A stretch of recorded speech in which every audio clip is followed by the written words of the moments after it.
ॐ हरिः ॐ श्रीगुरुभ्यो नमः। हरिः ॐ पार्थाय प्रतिबोधितां भगवता नारायणेन स्वयं व्यासेन ग्रथितां पुराणमुनिना मध्ये महाभारतम् अद्वैतामृतवर्षिणीं भगवतीम् अष्टादशाध्यायिनीम् अम्ब त्वामनुसन्दधामि भगवद्गीते भवद्वेषिणीम् यं ब्रह्मा वरुणेन्द्ररुद्रमरुतः स्तुन्वन्ति दिव्यैस्तवैः वेदैः साङ्गपदः क्रमोपनिषदैः गायन्ति यं सामगाः ध्यानावस्थिततद्गतेन मनसा पश्यन्ति यं योगिनः यस्यान्तं न विदुःसुरासुरगणाः देवाय तस्मै नमः। ॐ सहना भवतु सहनौ भुनक्तु सह वीर्यं करवावहै तेजस्विनावधीतमस्तु मा विद्विषावहै। ॐ शान्ति शान्ति शान्तिः। अथ षोडशोऽध्यायः श्रीभगवानुवाच अभयं सत्त्वसंशुद्धिः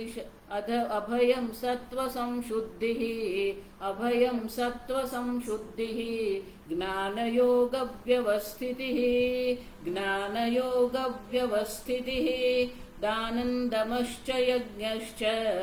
दानन्दमश्च यज्ञश्च स्वाध्यायस्तप आर्जवम्।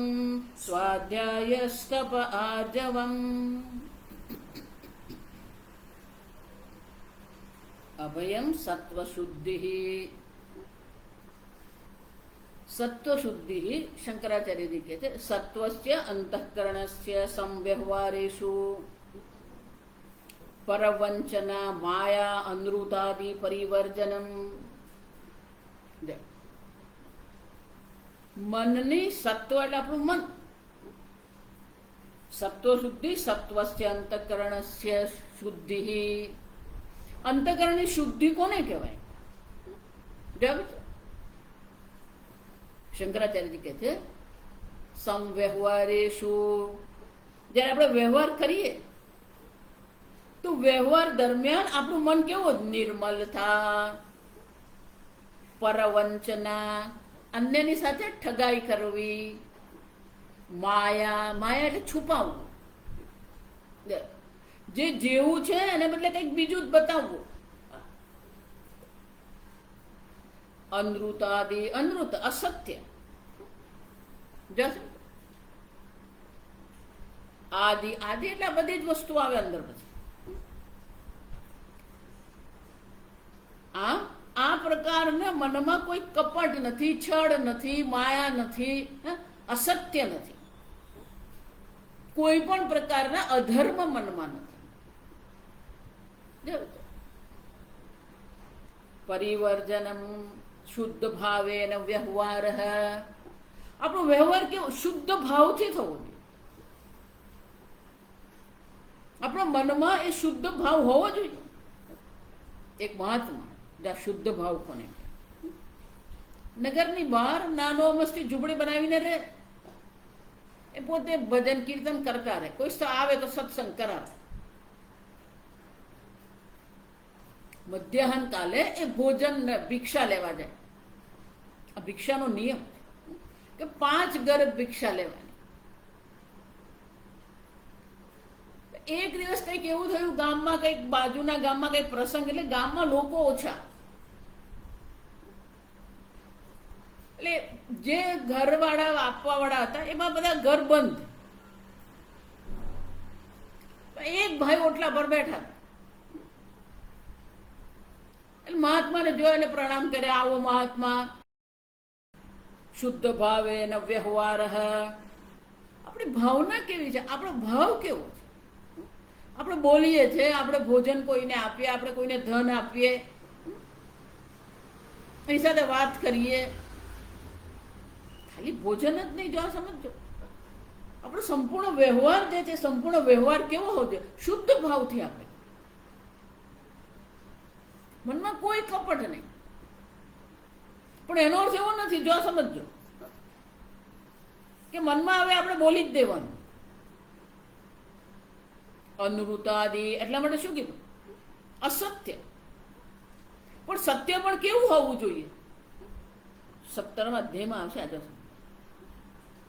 યજ્ઞ દાન તપઃ કર્મ. તો ત્યાં ભગવાન કહે છે કે આપણી વાંગ તપ જે છે, વાંગ તપ કોને કહેવાય? અનુદ્વેગ કરમ વાક્યમ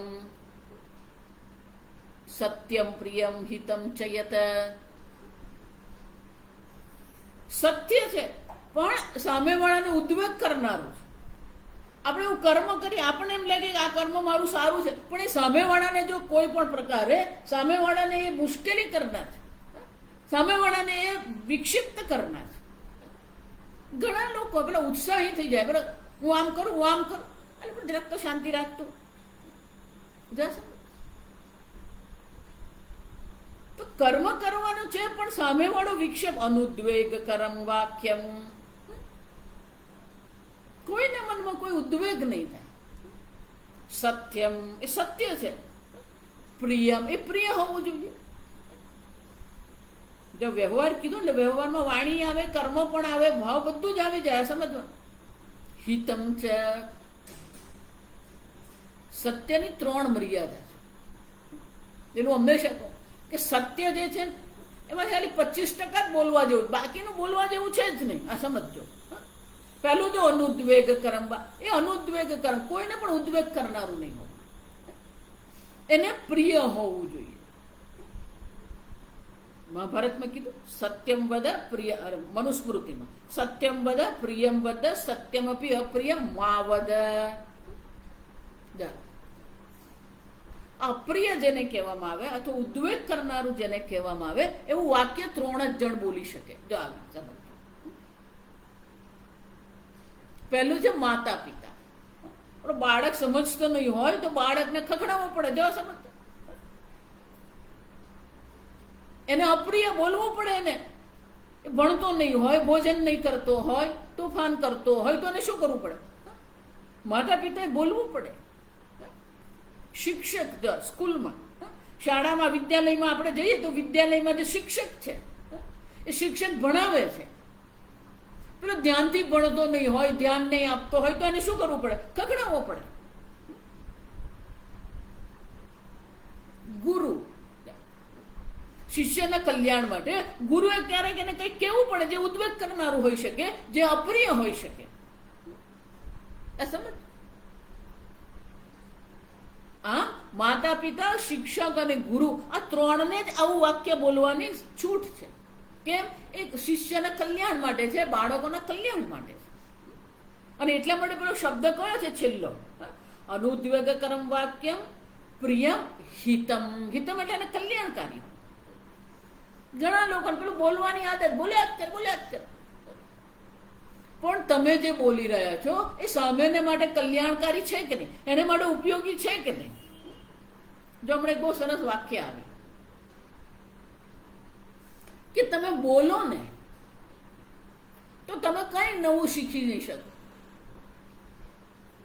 જો તમે બોલી રહ્યા છો, સામેવાળાને બધી જ વસ્તુ ખબર છે, છતાં તમે બોલો છો, એનો અર્થ શું થયો?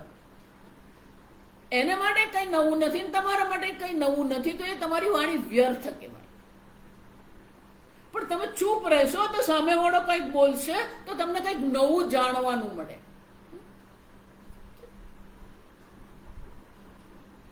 હા, હિતમ એ કલ્યાણકારી હોવું જોઈએ. આ આપણો વ્યવહારમાં શુદ્ધ ભાવ એટલે કે અન્યનું કલ્યાણ જેમાં છે, અન્યને ઉદ્વેગ કરનારું નથી, એ સત્ય છે, એ પ્રિય છે. સત્યમપી અપ્રિયમ માવદ. પ્રિયમપી અનૃતમ માવદ. પ્રિય છે પણ એ ખોટું છે તોય બોલવાની જરૂર. જો આવું આ માતા પિતાએ કરવું પડે. ક્યારેક પેલું પ્રિય બોલવું પડે, ભલે અસત્ય હોય પણ પ્રિય. જો મારો દીકરો મોટો થઈ ગયો છે ને, જો આ સમજ માતા પિતાએ પેલા બાળકને ઉત્સાહિત કરવા બધું કરવું પડે. એને પ્રિય બોલવું પડે જે ખરેખર સત્ય ન પણ હોય, પણ એ બાળકો બોલે. બાળકો માટે આપણે બોલીએ. હા, વ્યવહારમાં વાણી પણ છે. આપણી વાણી કેવી છે, આપણો ભાવ કેવો. વાણીમાં એક ત્રીજી વસ્તુ છે, એને ટોન કહેવાય અંગ્રેજી. ટોન એટલે કે એની પાછળનો આપણો જે ભાવ, બોલવાની જે ભાવ જે છે. વાક્ય એક જ હોય પણ આપણે જે ભાવથી બોલીએ ને, આ ટોન જે છે ને એનું શુદ્ધ ગુજરાતી કઈ છે નહીં. આ સમજ, પાણી લાવ, જો આપણે સાદું વાત, પાણી લાવ, એ પાણી લે, તો તમારો ટોન બદલાયો. જો વિચારી જુઓ, વાક્ય એક જ છે પણ તમારો બોલવાનો જે ટોન જે છે એ બદલાઈ જાય તો એની પાછળ શું થઈ જવાનું વિચાર. એનો અર્થ શું થયો? આપણે કેટલું સાવધાન રહેવું પડે. આપણે શું બોલીએ છીએ, કેવી રીતે, કેવા ભાવથી બોલીએ છીએ. આપણે પાણી લાવ ને ભાઈ તું, જો વાક્ય એક જ છે પણ એને તમે અલગ અલગ રીતે શુદ્ધ ભાવે ને વ્યવહાર. જો આ સમજો, એ વ્યવહારમાં શુદ્ધ ભાવના છે કે નહીં? આપણા ટોનમાં જ એવું હોય. કેટલાક લોકોને એવી આદત છે, પેલું આક્રમક ભાષામાં જ વાતો કરે, આક્રોશ જ કરતા હોય, આરોપ જ કરતા. જો સમજ, આ ત્રણ વસ્તુ આપણી વાણીમાં આવે. આરોપ કરીએ, આક્રોશ કરીએ, આગ્રહ કરીએ, ભણી નામ એટલું જોર કરવાની જરૂર. આમ આપણી વાણીમાં આગ્રહ, આક્રોશ, આરોપ, આ બધું ભાવ હોવો નહીં જોઈએ. શુદ્ધ ભાવ હોવો જોઈએ. ઘણા લોકોને એવી આદત, પેલી વાત એવી જ રીતે કરે, એનો ટોન જ હોય, પેલો આરોપ જ કરતા હોય. આપણે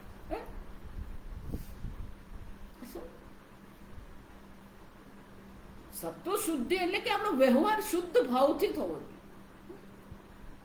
આ વાણી જે છે, જો વાણી જ નહીં, અંગ્રેજીમાં બોડી લેંગ્વેજ કહેવાય. બોડી લેંગ્વેજ એટલે કે આપણું જે દેહ જે છે, દેહની ભાષા. આપણી આંખ દ્વારા, આપણા મસ્તક દ્વારા, આપણા હાથ દ્વારા આપણે જે મુદ્રાઓ કરીએ ને એમાં પણ પેલો ભાવ પ્રગટ થતો હોય. પેલા બાળકો તોફાન કરતા હોય ને તો 2-3 વાર પેલી માં કઈક કહે ને પેલો સાંભળે જ નહીં. એટલે શું કરવાનું? પેલી માં ચૂપચાપ બેસી જાય એક જગ્યાએ અને પછી પેલાની સામે જુએ. પણ એવી તીરછી નજરથી જોયે એટલે પેલો સમજી જાય. એનો અર્થ શું થયો? તમારો ભાવ તમે આંખ દ્વારા પણ વ્યક્ત કરો. પેલો જુએ ને એના પરથી પેલા ખબર પડી જ જાય, એને ખબર પડી જ જાય. વાણીમાં, આપણા દેહમાં, દેહ દ્વારા પણ, હાથથી પણ આપણે કરીએ. જો અહીંયા જો આ સમજ, આપણી બોડી લેંગ્વેજ પણ કેવી હોવી જોઈએ. વ્યવહાર એટલે ખાલી વ્યવહાર એટલે કે ગુજરાતીમાં તો પેલો વ્યવહાર એટલે શું કહેવાય? આપણે લગ્નમાં જાય ને ત્યારે વ્યવહાર કરે. જા એ વ્યવહારની વાત નથી. આ સમજ, આપણા શરીર દ્વારા પણ આપણે કંઈક પ્રગટ કરતા હોઈએ છીએ. આપણા હાથ દ્વારા, આપણી વાણી દ્વારા, આપણી આંખ દ્વારા, આપણા મસ્તક દ્વારા અનેક વસ્તુ આપણે પ્રગટ કરતા હોઈએ. તે બધામાં પણ આપણો ભાવ શુદ્ધ ભાવે ના.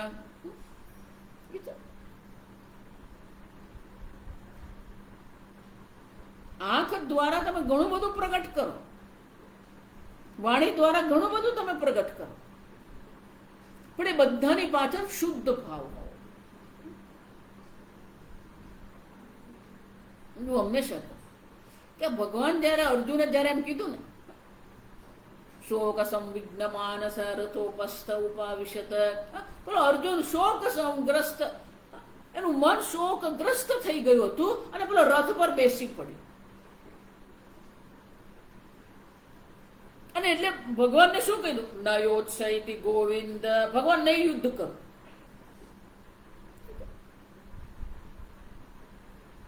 ઋષિકેશ શ્રી ભગવાન વાચ, સમજો બીજા અધ્યાય, ક્ષુદ્રમ હૃદય દૌર્બલ્યમ ત્યક્ત્વા ઉત્તિષ્ઠ ભારત ક્લૈબ્યમ માસ્મગમ પાર્થ નૈતત્વ પ્રપદ્યતે ન ઉપપદ્યતે જલ. એટલે 2 શ્લોકમાં અર્જુનને ભગવાન બરાબરનો ખખડાવે છે, પણ તો એને પેલું અક્કલમાં આવતું નથી, આપણી દેશી ભાષામાં કહીએ. એટલે એ ભગવાનની સામે દલીલ કરે. જો કથમ ભીષ્મહમ સંખ્યે દ્રોણમ ચ મધુસૂદન, હે મધુસૂદન, તમે તો મધુ નામના રાક્ષસને મારવા વાળા છો, મારી સામે કોઈ મધુ રાક્ષસ નથી. ભીષ્મ પિતામહ છે, દ્રોણાચાર્ય છે, એમના પર હું તીર કેવી રીતે ચલવું? પૂજાર્હાવ અરિસૂદન, અરિસૂદન, તમે શત્રુનો નાશ કરનારા છો, મારી સામે શત્રુ નથી. દ્રોણાચાર્યજી છે, ભીષ્મ પિતામહ છે, એની સામે હું બાણ કેમ ચલવું? આ એ ભગવાનની સામે શું કરી રહ્યો હતો? દલીલ કરી રહ્યો હતો. ભગવાન કહે છે કે ઉભો થઈને યુદ્ધ કર. એટલે હું એવું કહું કે એ વખતે ભગવાન એવી દ્રષ્ટિથી અર્જુનની સામે જોતા હતા. ભગવાને જે કહેવાનું હતું તે 2 શ્લોકમાં કહી દીધું. ભગવાને એનું વ્યવહારિક ઉકેલ કહેવાય. વ્યવહારિક રીતે ભગવાને કીધું કે અર્જુન તું કોણ છે? ક્ષત્રિય છે અને યુદ્ધ ભૂમિમાં ઉભો છે અને તારે યુદ્ધ કરવું જ જોઈએ. આ સમજ. પણ એ ઉભો નતો થતો એટલે ભગવાને 2 વાક્યમાં એને ખખડાવ્યો. આવું ભગવાને કહ્યા પછી પણ અર્જુન ભગવાનની સામે દલીલ કરી રહ્યો. પણ એ જયારે દલીલ કરતો ને ત્યારે ભગવાન એવી નજરથી એની સામે જોયું હશે કે એને તરત ખ્યાલ આવી ગયો કે કંઈક ખોટું થઈ રહ્યું છે. જેમ મેં આગળ કીધું, પેલી મા બાળકની સામે એવી રીતે જોયા ને એટલે બાળકને ખબર પડી જ જાય કે આપણે કંઈક ખોટું કર્યું. આ આપણા મનમાં જે છે એ આપણે આંખ દ્વારા પણ વ્યક્ત કરી શકીએ અને સામેવાળો સમજી જાય. જો આવી વિચાર એને ખ્યાલ આવી જ જાય સામેવાળાને. આમ ભગવાને અર્જુનને એવી રીતે જોયો હશે ને કે અર્જુનને ખબર પડી ગઈ કે આ કાંઈક મેં ગોટાળો કર્યો અને તરત એની ભાષા બદલાઈ ગઈ. જો આવી ભલે એને ભગવાનને એમ કીધું કથમ ભીષ્મ મામ સંકે દ્રોણમ ચ મધુસૂદન, ભલે એને તર્ક કર્યો, જો સમજજો, પણ અચાનક જ એની ભાષા કેમ બદલાઈ ગઈ? કાર્પણ્ય દોષો અપહત સ્વભાવ પૃચ્છામિ ત્વામ ધર્મ સમ્મૂઢ ચેતાઃ નહીં પ્રપશ્યામિ મમોપનુદ્યાત યચ્છોકમુચ્છોષણમ ઇન્દ્રિયાણામ. પહેલા ભગવાનની સામે દલીલ કરી કે ભગવાન હું યુદ્ધ નહીં કરું.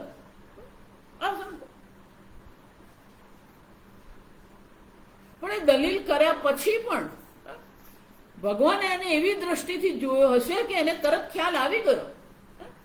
આ સમજો, તરત એની વાક્ય બદલાઈ ગયું. જો વિચારી જુઓ તમે કે અચાનક અર્જુનનું વાક્ય કેમ બદલાઈ ગયું. અને એટલે ભગવાને તરત જ કીધું, ભગવાન આ જગતમાં આ મારો જે શોક છે એનો ઉપાય આ જગતમાં હું જોતો નથી.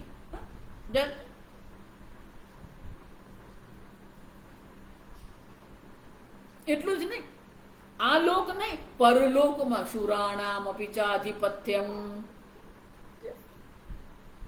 દેવતાઓનું પણ આધિપત્ય ભગવાન મને મળશે તોય મારા હૃદયમાં રહેલો જે શોક જે છે એ શોકની નિવૃત્તિ થઈ શકે એમ છે જ નહીં. અસપત્ન વૃદ્ધમ, આ શત્રુ રહિત નિશત્રુ સમૃદ્ધ પૃથ્વી પણ મને પ્રાપ્ત થઈ જાય પણ મારા હૃદયમાં રહેલો શોક જે છે એની નિવૃત્તિ હું જોતો નથી. એનો આ બદલાઈ કેમ ગયું, એના મનમાં આ પરિવર્તન કેમ આવ્યું? જે દલીલ કરનારો અર્જુન હતો એ જ અર્જુન હવે શું કરી રહ્યો છે? કેમ? કારણ કે ભગવાન એવી દ્રષ્ટિથી એને જોયો હશે, એને ખ્યાલ આવી ગયો. આમ આપણી દ્રષ્ટિ, આપણા હાથ, આપણું મસ્તક, આપણી વાણી, આપણો વ્યવહાર,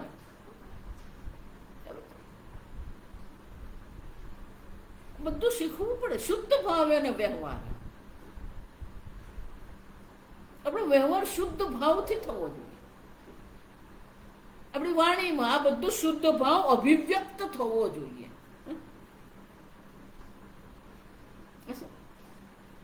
એટલે શંકરાચાર્ય કહે છે સત્વ શુદ્ધિ એટલે માત્ર અંતઃકરણની જ શુદ્ધિ છે એવું નહીં. જો આ વિચાર, આપણા અંતઃકરણમાં કોઈ પ્રકારની અનૃતતા નથી, કોઈ કપટ નથી, છળ નથી, માયા નથી, પણ સાથે સાથે આપણો વ્યવહાર પણ શુદ્ધ ભાવથી થયો. જો એટલે તમને હું વારંવાર કહું કે જ્યાં સુધી ધર્મ નથી ને ત્યાં સુધી કશું જ નથી. આપણી વાણીને પણ આપણે સત્ય સિદ્ધ કરવી પડે. જે બોલીએ આપણે કરવું જોઈએ. આપણે બોલીએ શું, કરીએ શું, પછી વિચાર શું કરતા હોઈએ, બોલીએ શું, આપણે આગળ આવશે આર્જવમ કહેવાય. આમ શંકરાચાર્ય કહે છે શુદ્ધ ભાવથી આપણે જે વ્યવહાર કરીએ એને સત્વ શુદ્ધિ કહેવાય. ત્રીજું, જ્ઞાન યોગ વ્યવસ્થિતિ. જ્ઞાનમ શાસ્ત્રતઃ આચાર્યતઃ આત્માદિ પદાર્થાનામ અવગમઃ. શાસ્ત્ર દ્વારા અને આચાર્ય દ્વારા આપણે જે જાણીએ છીએ આત્માદિ પદાર્થાનામ અવગમઃ, જે જ્ઞાન આપણે પ્રાપ્ત કરીએ. અવગતાનામ ઇન્દ્રિયાદિ ઉપસંહારેણ એકાગ્રતયા સ્વાત્મ સંવેદતા આપાદનમ યોગઃ. જો ગઈકાલ મેં કહ્યું કે આપણે જાણીએ તો છે પણ કરતા નથી. આપણી મુશ્કેલી ક્યાં છે? આપણે જાણીએ છીએ આ છે, શરીરમાં ડાયાબિટીસ છે, સામે ખાંડ પડી છે તો ખાંડ નથી ખાવાની, પણ આપણે ખાધા વગર રહી નથી શકતા. જો આમ આપણે આપણા જ જ્ઞાનની વિરુદ્ધ જઈએ. 100 કિલોનું વજન છે તોય પેલા પકોડા ખાવામાંથી ઊંચો જ નહીં આવે. જો સમજો,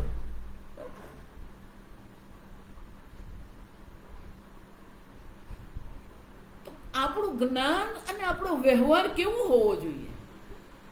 આ સમજો. શાસ્ત્ર દ્વારા આપણને જે કહેવામાં આવી રહ્યું છે એને અનુરૂપ આપણું જીવન છે કે નહીં?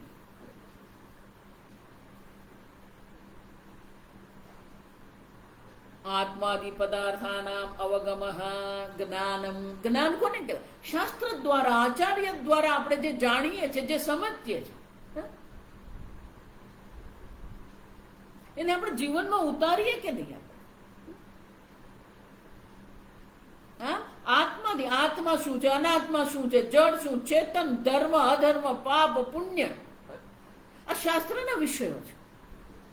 આ શાસ્ત્રના જે વિષયો છે, ઈશ્વર કોને કહેવાય, ઈશ્વરે આ જગત કેવી રીતે બનાવ્યું, આ જગતની ઉત્પત્તિ કેવી રીતે થઈ, આ બધું શાસ્ત્ર દ્વારા આપણે જાણી શકીએ. એટલું જ ને, અવગતાનામ ઇન્દ્રિયાદિ ઉપસંહારેણ એકાગ્રતયા. જે સાંભળવામાં આવ્યું છે એને ઇન્દ્રિયાદિ ઉપસંહારેણ.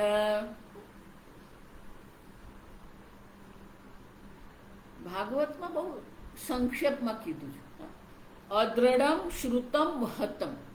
જે તમે સાંભળો છો એ તમારી બુદ્ધિમાં બેઠું કે બધું ભૂલી જ જઈએ આપણે. માતાજી ભજગોવિંદમ સાંભળ્યું, શું સાંભળ્યું એ તો યાદ નથી, તો એનો અર્થ શું થયો? તમે સાંભળો છો તો એ સાંભળ્યા પછી શું કરવાનું? શંકરાચાર્યજી કહે છે, જો અવગતાનામ ઇન્દ્રિયાદિ ઉપસંહારેણ એકાગ્રતયા. ઇન્દ્રિયાદિઓના વિષયોમાંથી આપણે શું કરીએ? ઉપસંહાર કરીએ અને પાછી ખેંચી લઈએ. સ્વાત્મ સંવેદતા આપાદનમ યોગ, જે કહેવામાં આવી રહ્યું છે એને આપણે આત્મસાત કર્યું કે નહીં? સ્વાત્મ સંવેદ્યતા એનો શું થયો? એનો પ્રત્યક્ષ અનુભવ આપણે કર્યો કે નહીં? આત્મા સર્વવ્યાપી છે. જો હું વારંવાર તમને કહું છું કે શબ્દ છે આપણી પાસે, પણ એને અનુરૂપ એ જ્ઞાન જે છે એ જ્ઞાનનો આપણા જીવનમાં એનું અવતરણ છે કે નહીં? જ્ઞાનનું વર્ષો સુધી પેલો વેદાંત સાંભળ્યા જ કરે, પણ ત્યાં ને ત્યાં જ કોઈ પરિવર્તન. પેલો વ્યક્તિત્વમાં કોઈ પરિવર્તન નહીં, વાણીમાં પરિવર્તન નહીં, વ્યવહારમાં પરિવર્તન નહીં. જો આમ ઇન્દ્રિયાદિઓનો ઉપસંહાર આપણે કરીએ અને જે જાણવામાં આવ્યું છે એનું શું છે? સ્વાત્મ સંવેદતા આપાદનમ યોગ. સ્વાત્મ સંવેદ એનો પ્રત્યક્ષ અનુભવ. આત્મા શું છે? ઈશ્વર શું? એકવાર જાણી લીધું ઈશ્વર અભિન્ન નિમિત્ત ઉપાદાન કારણ છે, તો પછી ઈશ્વર ક્યાં છે એવો પ્રશ્ન જ નહીં રહે. તો જે સાંભળ્યું છે એનો સંવેદના આપણા મનમાં છે કે નહીં?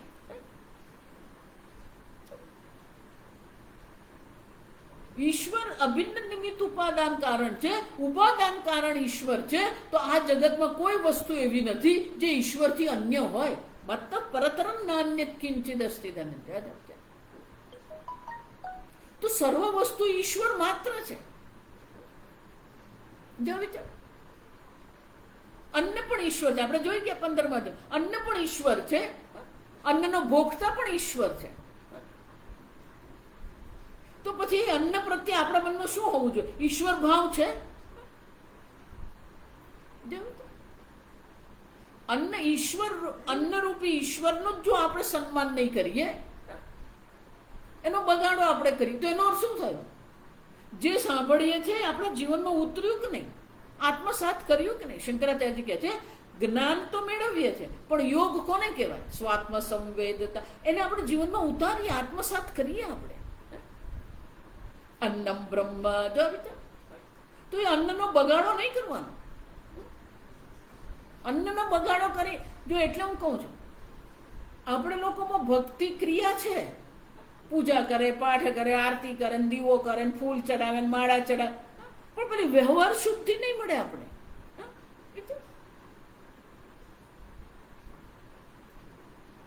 ભક્તિ કરીએ છીએ પણ વ્યવહારમાં ઈશ્વર છે નહીં. અન્ન ઈશ્વર છે તો એ અન્નનું અપમાન નહીં થવું જોઈએ. જળ ઈશ્વર છે, જળનો બગાડો નહીં થવો. જો હું વારંવાર બધાને કહું, પંચમહાભૂત ઈશ્વરમાંથી જ ઉત્પન્ન થયા, તો એ પંચમહાભૂત ઈશ્વર સ્વયં છે. આકાશ, વાયુ, અગ્નિ, જળ, પૃથ્વી. પૃથ્વી પણ શું છે? ઈશ્વર છે. એટલા માટે સવારે ઉઠીએ ત્યારે પ્રાર્થના કરવી પડે.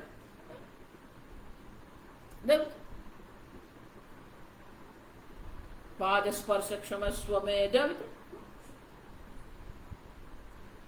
આ પૃથ્વી છે, પૃથ્વી માતા ઈશ્વર છે. એને આપણે પગ લગાવી શકીએ નહીં.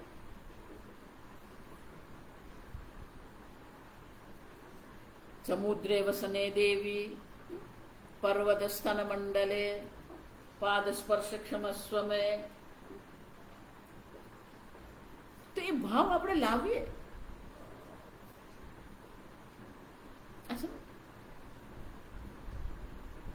જો એટલે બહુ બુદ્ધિશાળી હોય ને એ લોકોને આ શાસ્ત્ર તો તરત જ આવડી જાય, એનું જ્ઞાન તો થઈ જાય, પણ એ આપણે જીવનમાં ઉતરવું.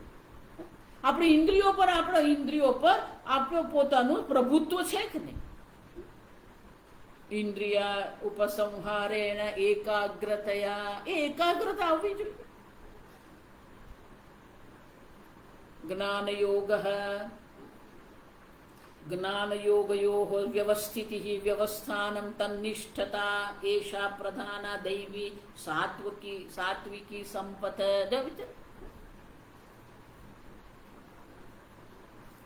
એ જ્ઞાન તો પ્રાપ્ત કરીએ, પણ એ જ્ઞાન અનુરૂપ આપણું જીવન, આપણો વ્યવહાર છે.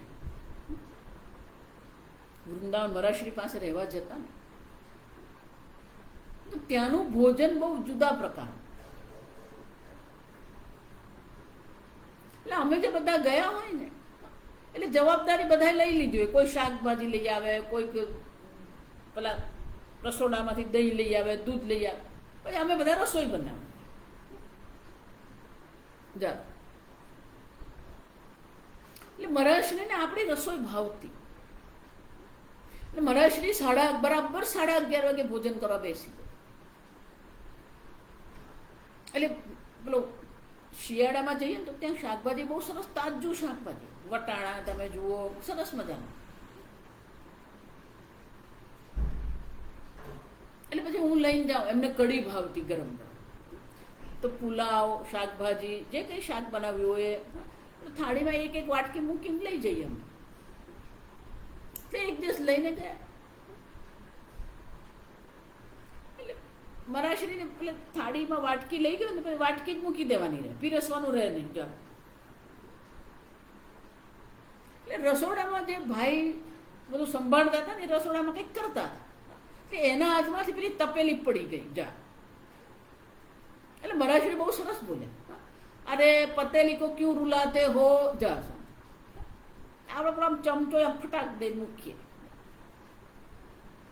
માત્ર ચેતન જ ઈશ્વર નથી, જળ પણ શું છે? ઈશ્વર માત્ર. તો એની સાથેનો પણ આપણો વ્યવહાર કેવો હોવો જોઈએ?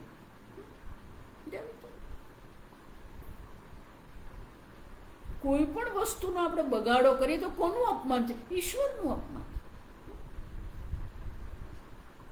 શરીરમાં આ થાળીમાં પણ આપણે જે છે જેટલું આપણે લઈએ બધું શું કરવાનું હોય? ભોજન ગ્રહણ કરવાનું હોય. થાળીમાં લીધું તો એ ગ્રહણ કરવાનું હોય આપણે.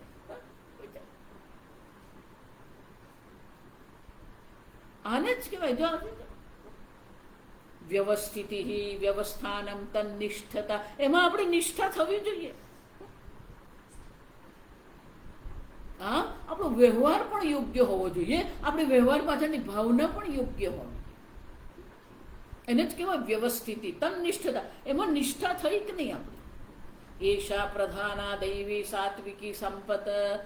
ભગવાન કહે, પહેલા જ શંકરાચાર્ય અહીંયા કહી દે છે કે આ પ્રકારથી જે જ્ઞાનની વ્યવસ્થિતિ જે છે, સ્થિરતા, નિષ્ઠા જે છે, એ દૈવી સંપત્તિ છે. સાત્વિકી એ સાત્વિક છે. ગઈકાલે આપણે જોયું, દૈવી સંપત્તિ એટલે સાત્વિક સંપત્તિ. પણ આપણો ઇન્દ્રિયો પર આપણું પોતાનું જ નિયંત્રણ નથી.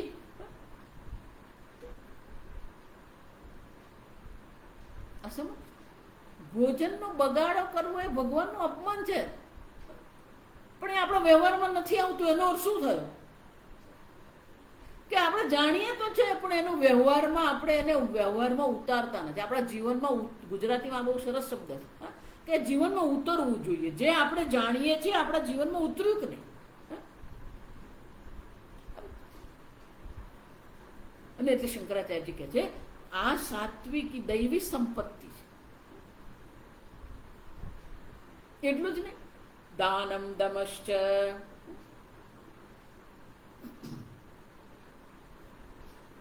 શંકરાચાર્યજી કહે છે યત્ર ચ યેષામ અધિકૃતાનામ યા પ્રકૃતિ સંભવતી સાત્વિકી સા ઉચ્યતે.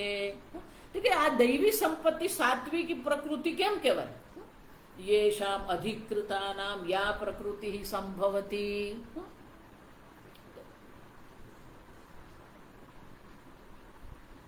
અધિકૃતાનામ અધિકારીઓ, બ્રહ્મ જ્ઞાન માટે જે અધિકારી છે, વિવેક, વૈરાગ્ય, શમઃ, દમઃ, જસમ.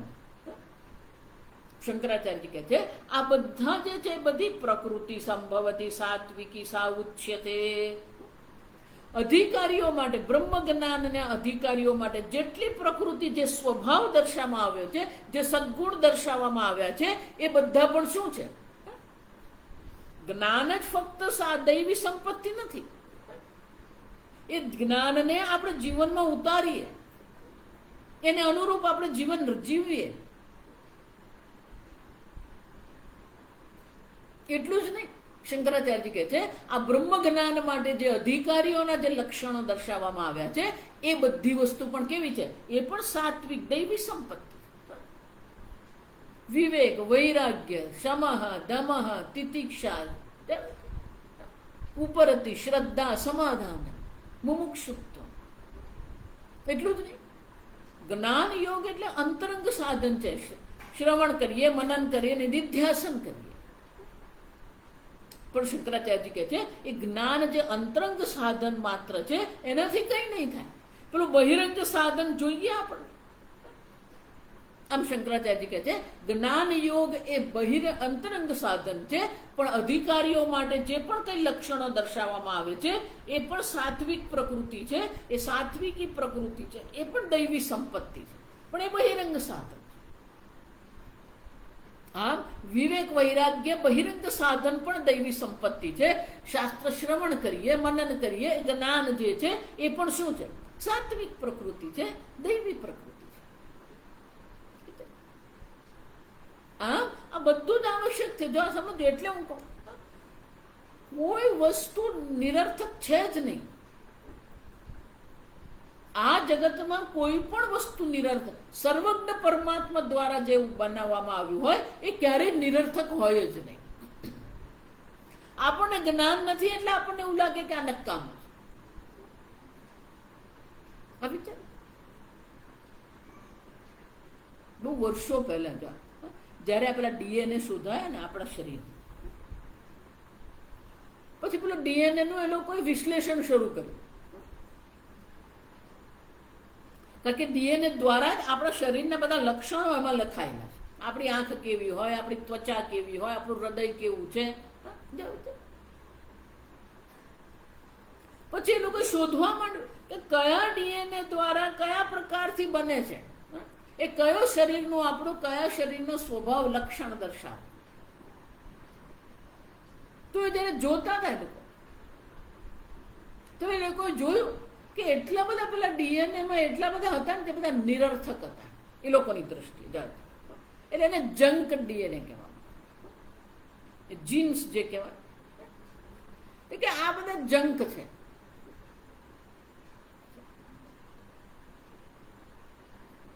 ભગવાનની કોઈ વસ્તુ, સર્વજ્ઞ પરમાત્માની કોઈ પણ વસ્તુ નિરર્થક નહીં થાય.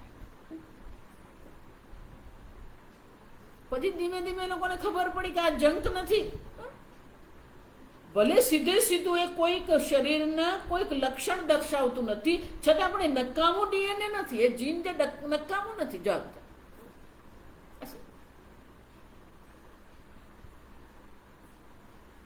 શાસ્ત્રમાં જે દર્શાવ્યું એ બધું જ ઉપયોગી છે આપણા માટે, એ બધું જ જરૂરી છે. ભક્તિ આવશ્યક છે, વ્યવહાર પણ આવશ્યક. એ સાવધાનતા જોઈએ આપણે. એટલે મહારાજશ્રી કહેતા જો સાવધાન હૈ વહી સાધક હૈ. એ સાવધાનતા લાવીએ આપણા જીવન. આમ શંકરાચાર્યજી કહે છે બહિરંગ યોગ, જ્ઞાન યોગ વ્યવસ્થિત અંતરંગ સાધન જ નહીં, બહિરંગ સાધન પણ દૈવી સંપત્તિ.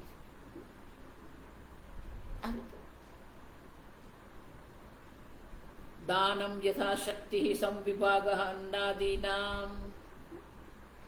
યથાશક્તિ આપણી જેટલી શક્તિ હોય ને એટલું જ કરવાનું હોય. આપણી શક્તિથી બહાર જવાની જરૂર નથી. આપણે ગુજરાતીમાં આપણે કહેવત છે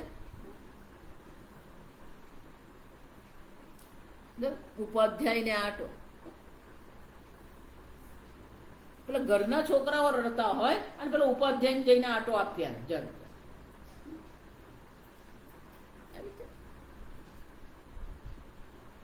યથાશક્તિ આપણી જેટલી શક્તિ છે ને એ પ્રમાણે જ આપણે વર્તન કરવાનું. સંવિભાગ અન્નાદીનામ, સંવિભાગ એ વિભાગ કરવાનો છે. અન્ન છે, ધન છે, ધર્મ વસ્તુઓ છે, વસ્ત્ર છે, આ બધાનો સંવિભાગ જરૂરી છે.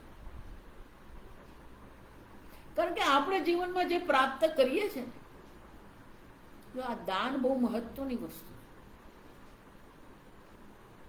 શાસ્ત્રમાં લખ્યું આપણી જેટલી આવક હોય એનો 10% તો આપણે દાન કરવું જ જોઈએ, તો જ ધનની શુદ્ધિ થાય. અન્ન છે એ અન્ન પણ આપણે બીજાને ખવડાવીએ એ તો જ એની શુદ્ધિ છે.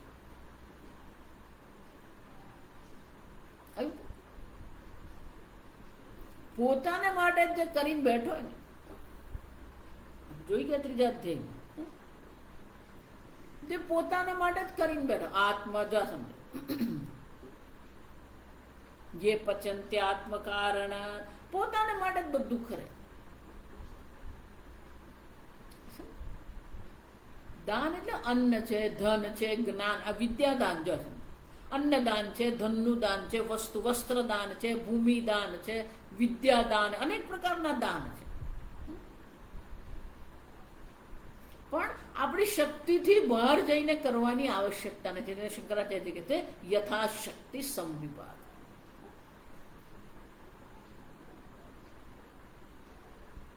ઘરના છોકરા ઘંટી ચાટે, ઉપાધ્યાયને આટો, એવું નહીં કરવું. બહુ વર્ષો પહેલા એક બેન સત્સંગમાં આવતા હતા, પછી એમને ત્યાં પેલા ભોજન માટે બોલાવે, ત્યાં ગઈ તો છોકરાઓ હતો, 2 દીકરા એમને. એને કીધું માતાજીને પગે લાગો, પેલા પ્રણામ કરે. પછી કીધું માતાજીને પેલો શ્લોક બોલતો જો કાલે આપણે શીખ્યા ને, પેલું બોલવા તૈયાર જ નહીં. 7-8 વર્ષનો છોકરો પેલું બોલવા તૈયાર જ ના પડતું, નહીં બોલ. પેલી કેટલો આગ્રહ કરે. પછી મેં કીધું છોડી દો, કઈ જરૂર નથી બોલવાની, આવડે છે બરાબર છે. હવે તમારે આગ્રહ શું કામ રાખો? તમારે એને બોલવું જ જોઈએ, છોડી દો.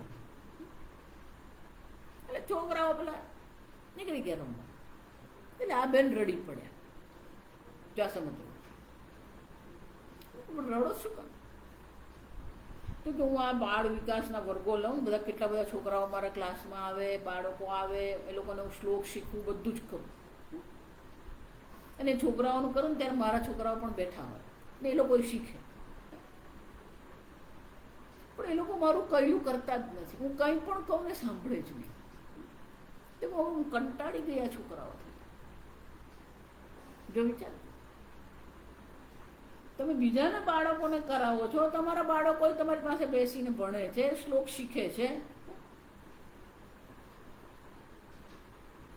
આપણે જે છે ને બાળકોનું મનોવિજ્ઞાનનો વિચાર જ નથી આપણે કરતા. પછી મેં એમને સમજાવ્યું, જો આ તમારા 2 બાળકો છે, તો એ બાળકોને માતા તરીકે તમારે ધ્યાન આપવાનું. પણ તમે પેલા બાળકો માટે કરો ને એટલે એમને એવું થાય કે આ મારી માં વહેંચાઈ ગઈ. પેલા લોકોને ધ્યાન આપે, અમારા તરફ ધ્યાન આપતા નથી.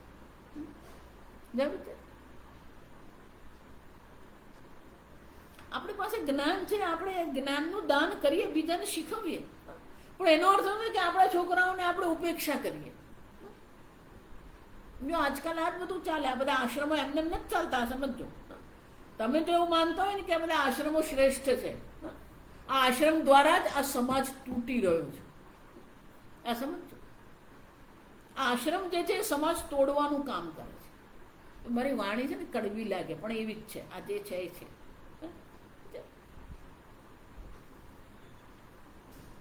એટલે એક બેન મને આવી, હું તો 15 દિવસ પેલા આશ્રમમાં સેવા કરવા જાઉં.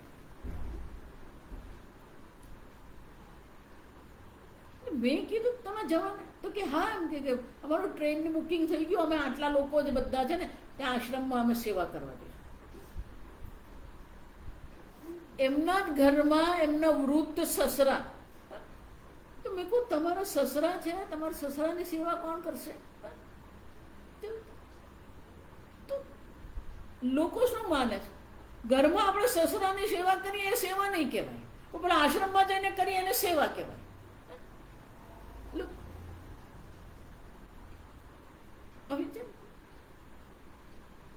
માતૃદેવો ભવ, પિતૃદેવો ભવ, આચાર્ય દેવો ભવ, અતિથિ દેવો. શ્રાદ્ધ ચાલે છે, શ્રાદ્ધ પક્ષ ચાલે છે. પેલો માતાજી મરી જાય ને પછી એને 5 લાખ રૂપિયા આપે, પણ જયારે જીવતી હતી ત્યારે તો તું સેવા કર. જો વિચાર, સમજ. જીવતી માતા છે એની તો સેવા કરો નહીં. અન્નદાન છે, ગોદાન છે, ભૂમિદાન, બધું જ છે. લોકો એવું માને. વિચારી જોજો.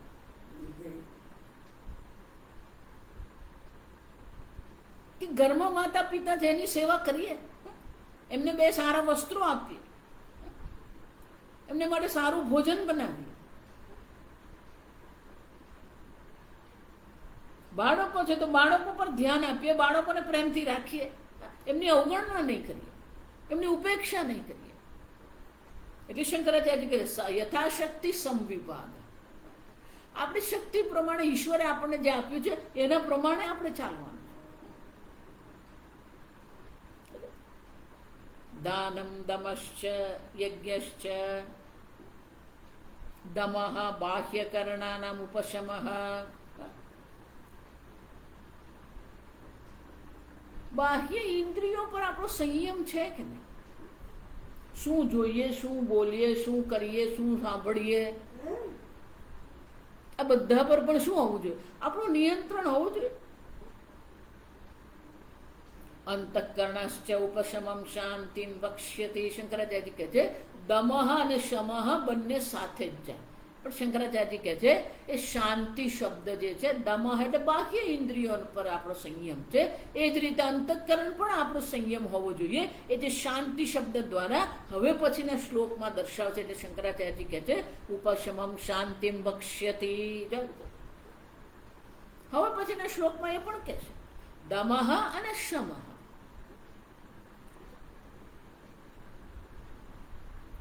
એ દમઃ અને શમઃ બંને હોવા જોઈએ.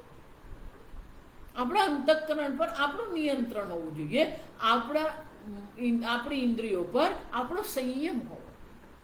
દાનમ દમશ્ચ યજ્ઞશ્ચ. આવતીકાલે આપણે આગળ જોઈશું યજ્ઞ કોને કહેવાય. ઓમ સ્વસ્તિ પ્રજાભ્યઃ પરિપાલયન્તામ ન્યાયેન માર્ગેણ મહિં મહિષાઃ ગોબ્રાહ્મણેભ્યઃ શુભમસ્તુ નિત્યં લોકા સમસ્તા સુખિનો ભવन्तુ કાલે વર્ષતુ પર્જન્યઃ પૃથ્વી સસ્યશાલિની દેશોऽયં ક્ષોભરહિતઃ બ્રાહ્મણા સन्तુ નિર્ભયાઃ. ઓમ સર્વેષાં સ્વસ્તિર્ભવતુ, સર્વેષાં શાંતિર્ભવતુ, સર્વેષાં પૂર્ણં ભવતુ, સર્વેષાં મંગલં ભવતુ, સર્વે ભવन्तુ સુખિનઃ, સર્વે સन्तુ નિરામયાઃ, સર્વે ભદ્રાણિ પશ્યन्तુ, મા કશ્ચિદ દુઃખભાગ્ ભવેत्. असतो मा सद्गमय, तमसो मा ज्योतिर्गमय, मृत्योर्मा अमृतङ्गमय. ॐ पूर्णमदः पूर्णमिदं पूर्णात् पूर्णमुदच्यते पूर्णस्य पूर्णमादाय पूर्णमेवावशिष्यते.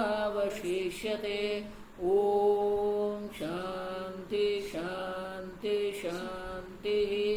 हरिः ॐ श्री गुरुभ्यो नमः. हरिः ॐ.